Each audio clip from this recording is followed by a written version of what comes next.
messing with your head. Then kind of crazy, she's poison the daisy, and people say don't walk away. Yeah, she's sweet but a psycho, a little bit psycho. At night she's screaming, I'm on my. Baik, bismillahirrahmanirrahim. Assalamualaikum warahmatullahi wabarakatuh. Waalaikumsalam. warahmatullahi wabarakatuh. Baik, alhamdulillahirabbil alamin. Assalatu wassalamu ala asrofil anbiya'i wal mursalin wa ala alihi washabihi ajmain. Amma ba'du. Yang terhormat peserta penyuluhan kenakalan remaja dan yang terhormat para pemateri yang saya sayangi. Baiklah, di sini saya sebagai moderator akan memperkenalkan nama-nama pemateri pada penyuluhan pagi hari ini. Yang pertama ada Rulika Novia, kemudian ada Vidya Laversi Sitarastra, ada Muhammad Afifuddin, ada Rajaya Negara, ada Cynthia Veronica, ada Ridho Prayoga, dan ada Raju Farid Anarta. Baiklah, langsung saja kita buka untuk pembacaan materi yang pertama, yaitu kepada Muhammad Afifuddin. Kepadanya disilakan. Baik, di sini saya akan menjelaskan tentang pengertian kenakalan remaja. Kegiatan ataupun perbuatan yang melanggar norma, ketentuan, dan peraturan hukum biasanya dilakukan oleh anak-anak remaja yang masih di sekolah maupun yang tidak sekolah. Banyak hal yang dilakukan oleh anak-anak remaja yang masih sekolah maupun yang tidak sekolah melatar belakangin kenakalan remaja ini, ditambah dengan adanya kesepakatan keluarga. Perbuatan mereka disebut dengan tindakan patologis karena mereka melanggar norma hukum dan melanggar pelanggaran yang dampaknya dapat merugikan diri mereka sendiri, termasuk keluarga, lingkungan, tempat tinggal, dan juga orang lain. Dan jenis-jenis kenakalan remaja itu yang pertama yaitu free sex, salah satu yang diatur dalam hubungan seks tanpa pernikahan. Pasal 417 ayat 1 yang berbunyi setiap orang yang melakukan persetubuhan dengan orang yang bukan suami atau istrinya dipidana karena perzinahan dengan pidana penjara paling lama 1 tahun atau denda kategori 2. Yang kedua yaitu ada kenakalan remaja yaitu narkotika. Undang-Undang Nomor 22 tahun 1997 tentang narkotika mengatur upaya pemberantasan pidana denda, pidana penjara, pidana seumur hidup, dan pidana mati. Selain itu, diatur pula mengenai sanksi pidana bagi penyalahgunaan prosor narkotika untuk pembuatan narkotika. Yang ketiga, ada miras. Meminum minuman keras terlebih dapat menyebabkan orang bisa kehilangan kesadaran dan kriminal tanpa mereka sadari, yaitu diatur dalam undang-undang tentang miras ini pasal 492 Kitab Undang-Undang Hukum Pidana KUHP. Dan apa saja penyebab kenakalan remaja, yaitu yang pertama dari internal. Yang pertama pencairan jati diri, yang kedua kontrol diri yang lemah, dan yang selanjutnya eksternal, yaitu keluarga, yang kedua teman pergaulan yang kurang baik, dan ketiga komunitas atau lingkungan tempat tinggal yang kurang baik. Dan ada juga faktor lain penyebab kenakalan remaja, yaitu faktor kondisi keluarga, yaitu keluarga tidak harmonis, keluarga kurang kasih sayang, dan ada juga faktor didikan keluarga yang kurang bagus, terlalu dimanja, didikan terlalu keras, religi dan lingkungan. Dan yaitu maksudnya faktor religi dan lingkungan ini kurangnya pemahaman agama lingkungan, pergaulan lingkungan tempat tinggal. Dan untuk mengatasi kenakalan remaja yang pertama, memperkuat kontrol diri, remaja pandai memilih teman, dan memperkuat keimanan kepada Tuhan. Mungkin itu saja pengertian kenakalan remaja. Saya kembalikan ke moderator. Baik, terima kasih kepada Muhammad Afifuddin yang telah membacakan materi bagian pertama. Untuk selanjutnya, materi kedua akan dibacakan atau disampaikan oleh Saudari Rulika Novia. Kepadanya disilakan. Oke, baiklah. Di sini saya akan menjelaskan mengenai pengertian narkotika dan psikotropika. Menurut klasifikasi golongan narkotika, zat atau obat yang berasal dari tanaman atau sintetis yang menyebabkan penurunan atau perubahan kesadaran, hilangnya rasa, mengurangi nyeri, menimbulkan ketergantungan. Narkotika ini terbagi dalam 3 jenis, yaitu golongan 1, golongan 2, dan golongan 3.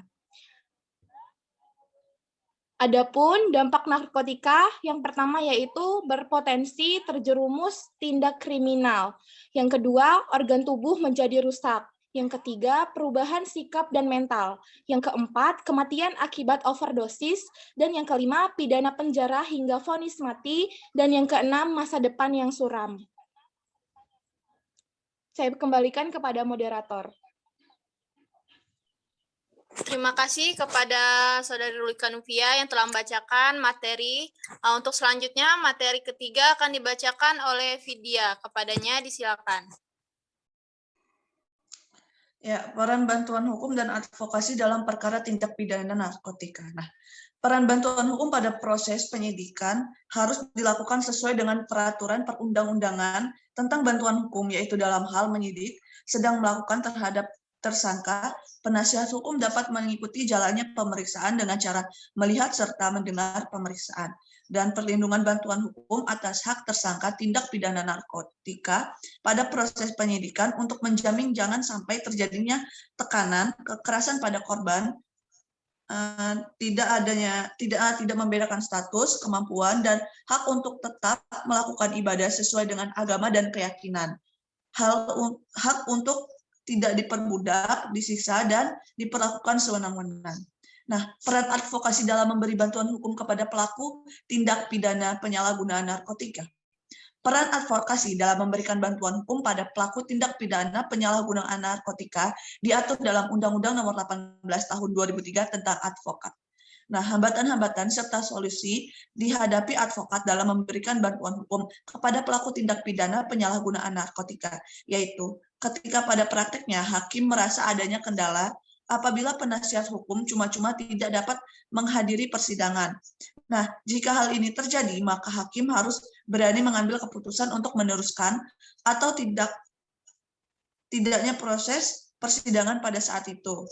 Nah, lalu di sini ada membahas tentang seks bebas, di mana perilaku seksual dilakukan di luar nikah dalam praktiknya dilakukan oleh satu pasangan atau lebih dari satu pasangan yang secara bergantian. Nah, parahnya ini dapat dilakukan dengan komitmen atau tanpa komitmen, bahkan ikatan emosional termasuk dalam seks dalam pacaran, cinta satu malam, prostitusi, hingga bertukarnya pasangan lain atau sewing. Nah, di sini ada pasal-pasal yang mengatur, yaitu pasal 417 ayat 1 yang berbunyi, setiap orang yang melakukan persetubuhan dengan yang bukan suami atau istrinya dipidana karena perzinahan dengan pidana penjara paling lama 1 tahun atau denda kategori 2. Adapun pelaku kumpul kebo diancam dengan hukuman 6 bulan penjara. Pasal 419 berbunyi, setiap orang melakukan hidup bersama dengan suami istri di luar pernikahan dipidana dengan penjara paling lama 6 bulan atau denda kategori 3. Aturan ini bisa menyamakan pria hidung belang dengan hukuman penjara tidak tanggung-tanggung ancamannya 4 tahun. Nah, ada pasal 418 ayat 1 yang berbunyi, laki-laki yang bersetubuh dengan seorang perempuan yang bukan istrinya dengan persetujuan perempuan tersebut karena dijanjikan akan dikawini, kemudian mengingkari janjinya tersebut karena tipu daya muslihat, akan dipidana paling lama 4 tahun atau denda paling banyak kategori 3. Nah, hukuman akan diberatkan apabila pria hidung belang itu mengakibatkan korban hamil. Nah, hal baru lainnya yaitu perkawinan sedara akan dihukum maksimal 12 tahun penjara. Pasal 420 berbunyi, setiap orang yang melakukan persetubuhan dengan seorang yang diketahui bahwa orang tersebut merupakan anggota keluarga saudara dalam segaris lurus atau ke samping sederajat, ketiga pidana penjara paling lama 12 tahun. Nah, penyebab seks bebas tersebut itu ada dari pengaruh lingkungan, pengaruh media sosial, minimnya pengetahuan, rendahnya pendidikan moral agama, dan perubahan hormon pada remaja. Nah, dampak dari seks bebas ini ada infeksi menular secara seksual sama psikologi. Nah, dari infeksi menular seksual ini ada HIV atau AIDS, chlamydia, sifilis, gonor, infeksi jamur, kutil kelamin, herpes simplex, hepatitis B, kutu kelamin. Nah, kalau dari psikologisnya munculnya kekhawatiran akan kehamilan dan penyakit seksual menular. Nah, merasa menyesal atau bersalah, mempengaruhi perkembangan karakter, sulit memiliki hubungan yang serius, depresi, dan kehamilan di usia muda. Nah, sekian materi yang dapat saya sampaikan. Saya kembalikan kepada moderator. Terima kasih. Baik, terima kasih kepada Vidya yang telah menjelaskan materi mengenai bantuan hukum dan juga seks bebas. Selanjutnya materi akan disampaikan oleh Raju Farid Anata. Kepadanya disilakan. Oke, baiklah. Materi selanjutnya adalah tentang miras atau mabuk-mabukan. Dan kita dimengerti perilaku memabukkan sebagai kegiatan mengkonsumsi minuman keras, sehingga melalaikan tanggung jawab kemanusiaan sebagai wakil Allah di bumi. Dalam pandangan Islam, tindakan tersebut disilakan dengan khamar, yang secara kebahasaan berarti menghalangi atau menutupi. Dinamakan demikian karena menyelubungi dan menghalangi akal. Mabuk-mabukan dapat menghilangkan kesadaran akal. Menurut KUHP pada pasal 300 ayat 1, pihak yang sengaja menjual atau memberikan minuman memabukkan kepada orang telah kelihatan mabuk, sengaja membuat mabuk orang di bawah 16 tahun dan memaksa mengkonsumsi miras diancam pidana penjara paling lama 6 tahun. Sementara itu, pasal 300 ayat 2 disebutkan jika perbuatan tersebut mengakibatkan luka-luka berat, pidana penjara diperberat menjadi 7 tahun.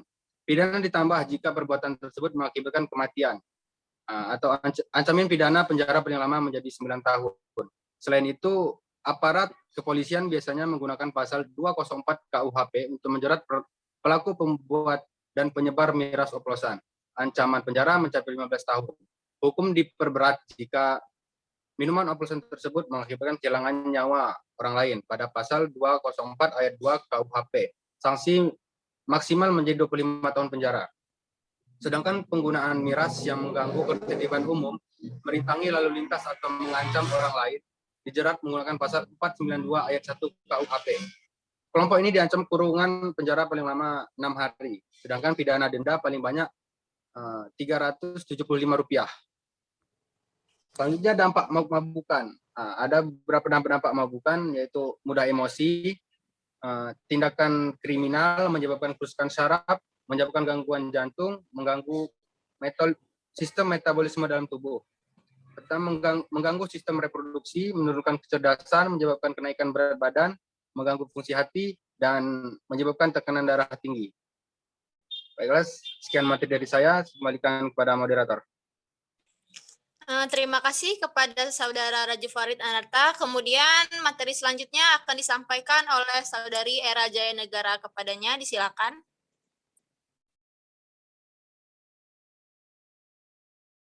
Baiklah, teman-teman, di sini saya akan melanjutkan materi bantuan hukum dan advokasi. Bantuan hukum dan advokasi adalah pemberian bantuan hukum melalui pendampingan dalam menghadapi masalah hukum, baik pidana ataupun perdata, oleh pengacara dari tahap awal hingga akhir. Bantuan hukum juga sudah ditetapkan pada Undang-Undang Nomor 16 Tahun 2011 tentang advokat, yaitu bantuan oleh pemberian bantuan hukum secara cuma-cuma kepada penerima bantuan hukum. Dan ada juga untuk tentang advokat, yaitu Undang-Undang Nomor 18 Tahun 2003, yaitu bantuan hukum adalah jasa yang diberikan oleh advokat secara cuma-cuma kepada klien yang tidak mampu. Dan ada juga Undang-Undang Pemberian Bantuan Hukum secara cuma-cuma, yaitu PP Nomor 83 tahun 2008,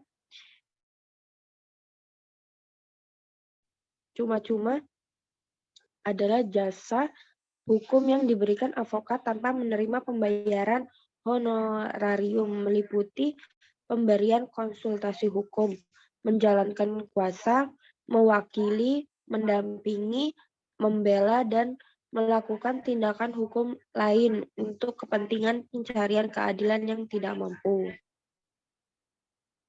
Sudah baik, saya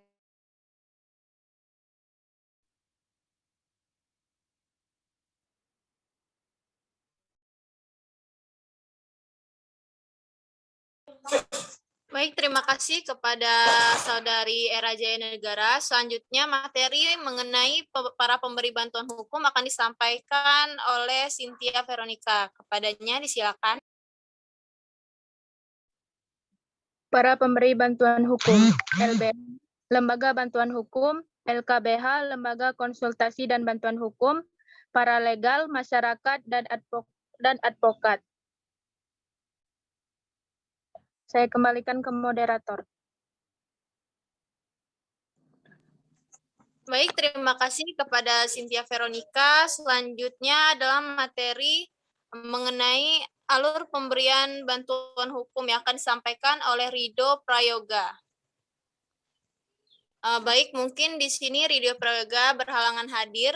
Selanjutnya materi akan saya sampaikan sendiri, yaitu alur pemberian bantuan hukum, yaitu berdasarkan SEMA nomor 10 tahun 2010 tentang pedoman pemberian bantuan hukum.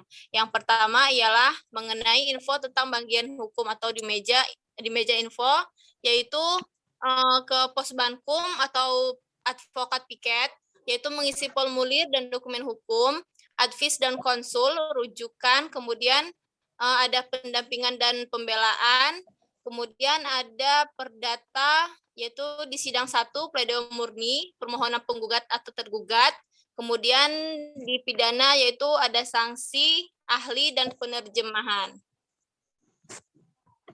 Selanjutnya, kami buka sesi tanya jawab. Kepada teman-teman atau peserta dari penyuluhan, kami persilakan untuk bertanya.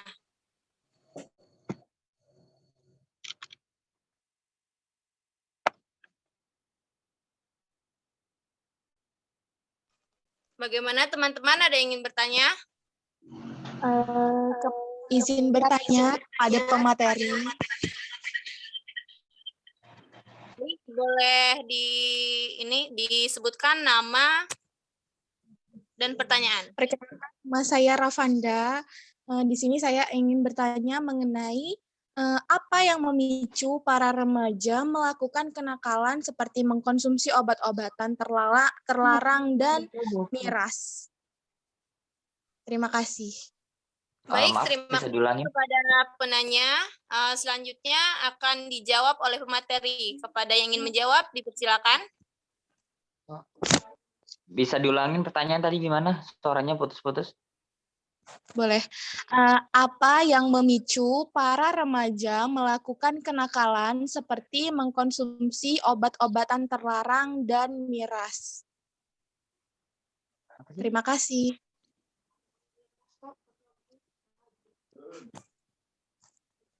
Jadi pertanyaannya intinya apa yang menyebabkan pemicu terjadinya seorang remaja melakukan kenakalan remaja seperti meminum minuman, miras, seperti itu. Bagaimana pemateri?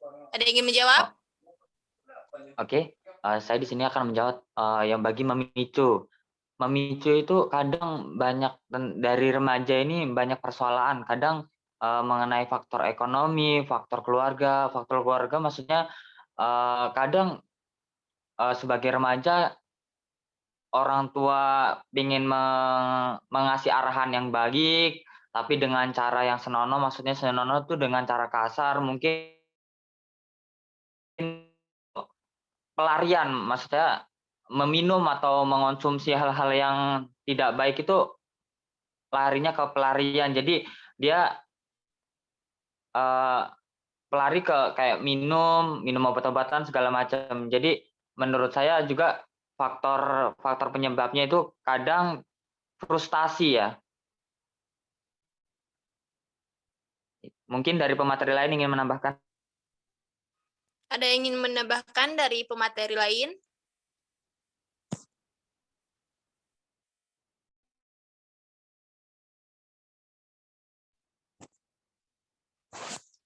Baik, jadi jawab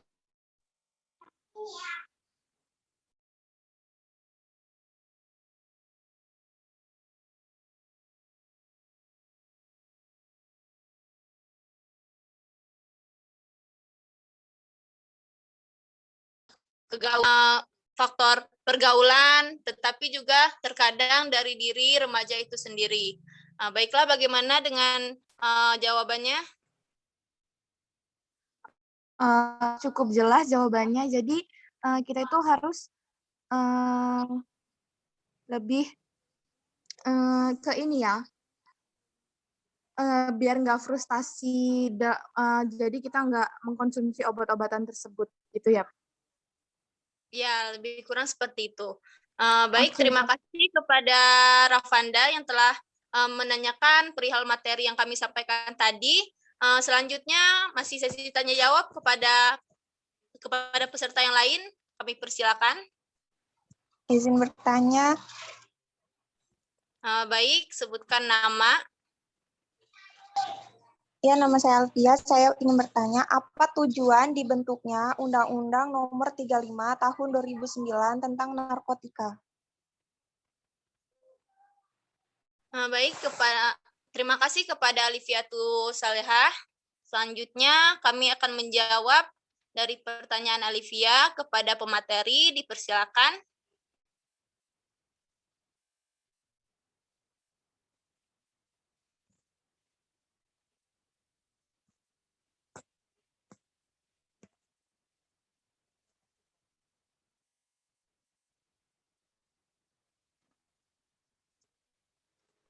Bagaimana tadi tentang Pertanyaannya mohon diulang. pertanyaannya?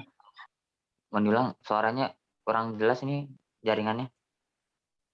Apa tujuan dibentuknya Undang-Undang Nomor 35 Tahun 2009 tentang narkotika?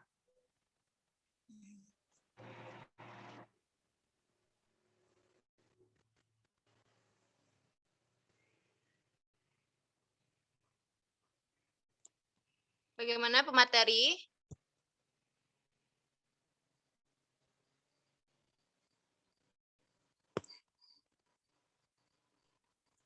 Ya, baik Mas. Saya coba menjawab tadi pertanyaan dari siapa? Alifia tuh ya. Ya. Ada beberapa tujuan dari pembentukannya Undang-Undang Nomor 35 Tahun 2009, yaitu menjamin ketersediaannya narkotika untuk kepentingan pelayanan kesehatan atau pengembangan ilmu pengetahuan dan teknologi, dan mencegah, melindungi dan menyelamatkan bangsa Indonesia dari penyalahgunaan narkotika, dan memberantas peredaran gelap narkotika dan prekursor narkotika, dan menjamin pengaturan upaya rehabilitasi medis dan sosial bagi penyalahgunaan dan pecandu narkotika. Mungkin itu tujuan-tujuannya. Bagaimana Saudara Alifia? Baik, sudah cukup jelas. Terima kasih. Terima kasih kepada Raju Farid Anarta yang telah menjawab pertanyaan dari Alifia. Selanjutnya masih ada yang ingin bertanya mengenai materi kenakalan remaja? Dipersilakan. Boleh bertanya? Ya, boleh. Sebutkan nama. Perkenalkan, nama saya Ana Andriani. Saya ingin bertanya tentang seks bebas. Nah, menurut pemateri, sejak kapan sih kita ini harus mengedukasi tentang seks bebas? Baik, jadi pertanyaannya sejak kapan kita mulai mengedukasi mengenai seks bebas. Selanjutnya kepada pemateri saya persilakan untuk menjawab.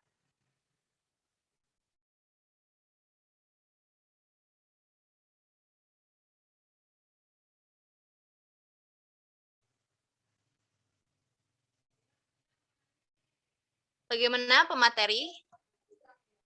Sejak kapan ya? Sejak dini, maksudnya sejak kecil loh, agar kita itu anak tidak terlanjur saat Kenapa harus sejak kecil agar anak tidak terkejut saat memasuki usia pubertas gitu maksudnya. Dan yang kedua, memenuhi rasa ingin tahu anak dengan cara yang tepat. Maksudnya dengan cepat itu kita harus mengajarkan anak itu dengan perihal-perihal yang positif.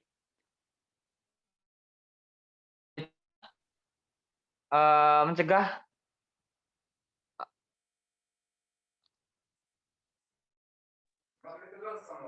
pantas untuk dilihat untuk si anak kecil ini. Jadi pokoknya sejak dini dah. Mungkin dari pemateri lain ingin Ya, saya ingin menambahkan, dan yang lebih baik lagi, anak itu mendapat edukasi seks itu tentang seks dari rumah. Karena hal ini penting agar anak tersebut memiliki pijakan yang kuat saat berhadapan dengan informasi yang menyesatkan. Dengan demikian, anak juga bisa menyaring informasi mengenai seks yang ia dapat dari temannya, lingkungan sekitar, bahkan dari internet. Mungkin seperti itu. Baik, mungkin itu jawaban dari pemateri. Bagaimana Saudari Ana?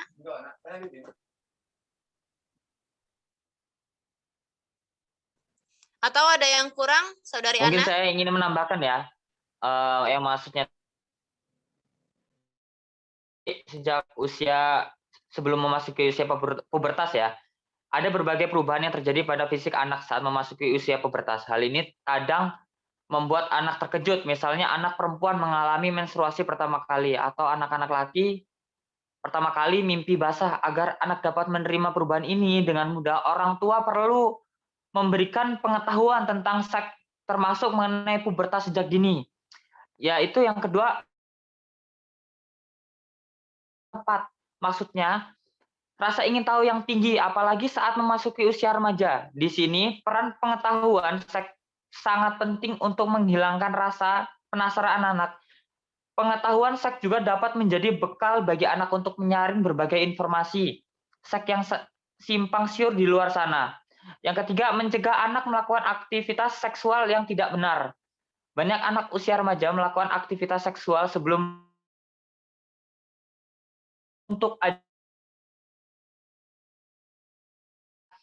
bila mendapatkan pengetahuan seks sejak dini, sebagai orang tua harus cepat tanggap untuk anak tentu dapat menghindari aktivitas seksual sebelum nikah. Yang selanjutnya yaitu mencegah kehamilan usia dini. Angka kehamilan usia dini semakin meningkat. Hal ini disebabkan oleh pergaulan bebas pada remaja. Jadi harus mendidik anak benar-benar dan mengawasinya. Dan selanjutnya menyadarkan anak tentang mencoba organ reproduksi. Menyadarkan anak tentang menjaga organ reproduksi. Anak juga perlu tahu perihal menjaga kebersihan dan kesehatan organ reproduksi. Sebab semakin usia anak bertambah, semakin dia perlu membersihkan organ kelaminan sendiri. Anak penting menjaga organ kelamin agar tidak disentuh oleh orang lain. Jadi kita perlu mengawasi ya apapun dari sebelum dia memasuki usia pubertas. Terima kasih. Mungkin ada dari pemateri yang ingin menambahkan? Jadi pada intinya edukasi dimulai dari sejak dini dan peran orang tua sangat penting ya. Baik, bagaimana? Sudah cukup jawabannya? Ya, sudah. Terima kasih. Terima kasih atas pertanyaannya. Selanjutnya masih ada yang ingin bertanya mungkin dari partisipasi lain? Silakan. Baik. Ya, baik. Kepada Siti Sarah, dipersilakan. Bagaimana cara didik orang tua? Bagaimana orang tua mendidik anaknya dalam memberikan edukasi seks kepada anak-anak di usia dini? Jadi saya perjelas pertanyaan dari Siti Sarah, yaitu bagaimana peran orang tua dalam mengedukasi mengenai seks sejak dini, permasalahan seks sejak dini. Kepada pemateri dipersilakan untuk menjawab.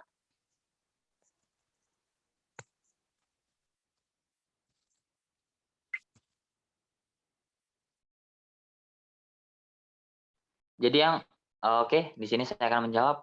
Tadi kan udah saya jelaskan untuk mengedukasinya.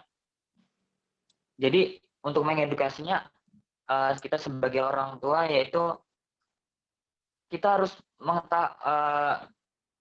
memenuhi rasa ingin tahu anak dengan cara yang tepat. Dan yang selanjutnya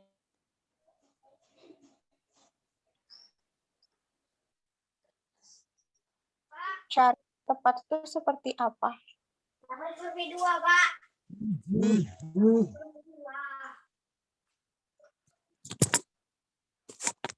Mungkin secara tepat yang dimaksud oleh Afif, baik saya perjelas, ialah ketika anak bertanya mengenai hal baru yang dia rasakan ketika masuk ke masa pubertas, mungkin peran orang tua di sini ialah menjelaskan dengan tepat dengan perkataan atau menyampaikan melalui kata-kata yang mudah dimengerti oleh anak tersebut, begitu.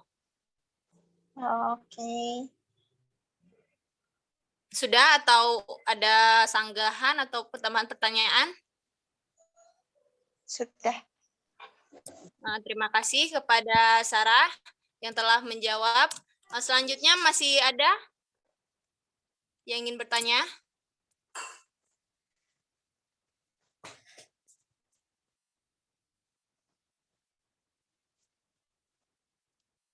Bagaimana? Masih ada yang ingin bertanya? Cukup sepertinya. Cukup? Baik, sudah cukup ya penyuluhan mengenai kenakalan remaja dan juga bantuan hukum dan advokasi bagi tindak pidana kenakalan remaja. Baiklah, di sini saya sebagai moderator mohon maaf apabila ada salah kata dalam penyampaian saya dalam memimpin diskusi atau penyuluhan ini. Selanjutnya terima kasih juga kepada pemateri-pemateri yang sudah menjelaskan materi dengan tepat mengenai kenakalan remaja. Selanjutnya terima kasih juga kepada partisipan yang sudah meluangkan waktunya untuk bergabung di acara penyuluhan bantuan hukum dan advokasi ini. Baiklah, semoga hal-hal yang kami sampaikan, hal-hal yang materi sampaikan dapat bermanfaat bagi kita semuanya. Amin, amin ya rabbal alamin. Kepada Allah saya mohon ampun. Wabillahi taufiq wal hidayah. Wassalamualaikum warahmatullahi wabarakatuh. Waalaikumsalam warahmatullahi wabarakatuh.